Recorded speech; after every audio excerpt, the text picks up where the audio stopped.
Ikalawang kabanata, sa isang paaralan, ang kuya ko siguro, ay nasa loob na ng kanyang silid-aralan.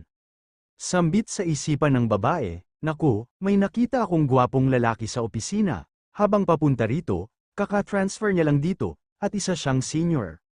Sambit ng pumasok na babae, at pinag-uusapan nila ang tungkol dito. Isang senior transfer student, sigurado ang kuya ko na yun. Hindi ko inaasahan na ang inakala namin patay na kuya ko, at kasama sa pagbagsak ng eroplanong sinasakyan ng magulang ko. Ay babalik pagkatapos ng 10 taon, sinalubong namin siya, habang ay gulat, nang nakita ko siya, ang aming lolo ay umiyak na sinalubong siya. Buhay ka talaga, buhay ka, umiiyak na sambit ng matandang lalaki. Siya ba talaga ang aking kapatid, ang kuya ko? Sambit sa isipan niya habang nakatingin siya sa kanya. At biglang ngumiti ito sa kanya, ikaw pala si Diane. At biglang naputol ang pagbabalik tanaw niya, hoy Diane, ang bobo mo talaga, ilang beses ba kitang tatawagin, para marinig mo ako? Sambit ng isang babae, patawad, nananaginip ako ng gising.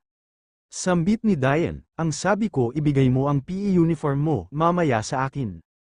Dala mo yun di ba? Sambit ng babae na dilaw ang buhok na si Heejun.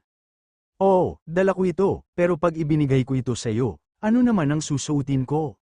Tugon ni Diane, ano, baliw ka ba? Sa tingin mo ba, pwede ka na makipag-usap sa amin, ng ganito? Malakas na sambit ni Heejun, at napalingon ang ibang mga estudyante, habang binatukan si Diane. Bahala ka na sa sarili kung anong gagawin mong diskarte sa sarili mo. Nawala lang kami ng sandali ay, nagkaganito ka na agad sambit ni Heejun.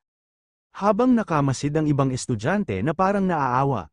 Gusto mo bang mabogbog uli sa harapan ng lahat, at umiyak? At natahimik na lang si Diane, habang sa ibang silid-aralan.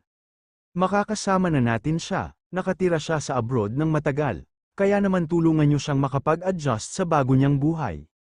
Sambit ng guro, ang hot naman niya at pogi pa sambit ng mga kababaihan sa classroom. Habang ang iba ay nakatingin lang sa kanya, nakita mo ang bakanteng upuan na yun. Doon ka umupo, sambit ng guro, opo, sagot ni Yu Ijan. At naglakad na siya patungo sa kanyang upuan, napansin siya ng naka-orange na jacket, bakit ba pinagkakaguluhan nila itong lalaking ito, sa mga mata ko ay walang espesyal sa kanya, napaka-ordinaryo niyang tao. Parang kaawa-awa ang kanyang porma, sambit ni Lee Jae-hong. Hoy, Lee Jae-hong, sambit ng nakadilaw na buhok na lalaki. Itong ungas na ito, naglalakad lang ng walang pake sa paligid. Dapat makatikim ka ng kahihiyan, sa una mong araw dito, sambit ni Lee Jae-hong,